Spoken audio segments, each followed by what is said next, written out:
Have you ever opened your phone, scrolled through your messages, and realized you've accidentally disappeared from the world for 2 weeks? No replies, no posts, no, hey, just busy. And then that tiny wave of guilt hits, mixed with relief.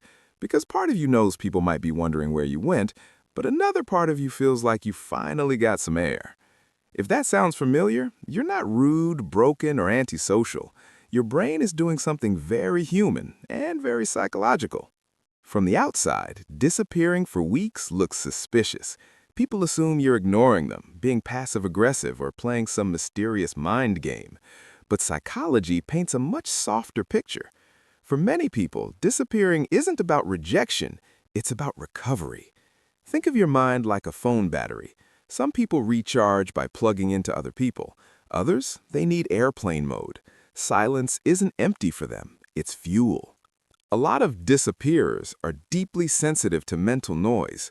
Conversations, expectations, notifications, emotional cues, they all stack up like browser tabs you forgot to close.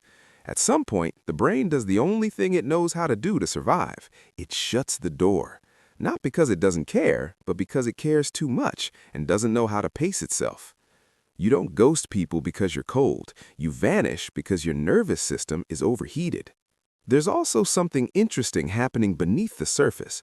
Studies on cognitive load show that when people feel emotionally overwhelmed, even simple tasks like replying to a message can feel disproportionately heavy. That "I'll reply later" turns into days, then weeks, not out of avoidance, but paralysis.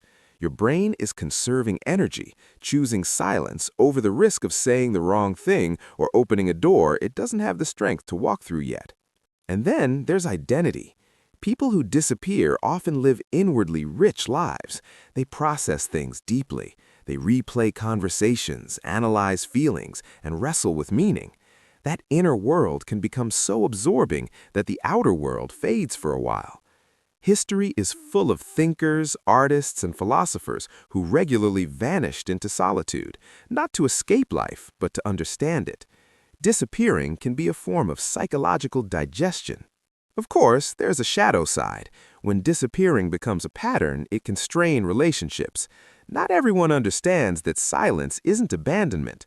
That's where awareness comes in. Understanding your own rhythm gives you the power to communicate it, even in small ways. A simple "I go quiet when I'm recharging" can change how people experience your absence. So if you're someone who disappears for weeks, here's the reframe. You're not broken, you're wired for depth, recovery, and internal clarity.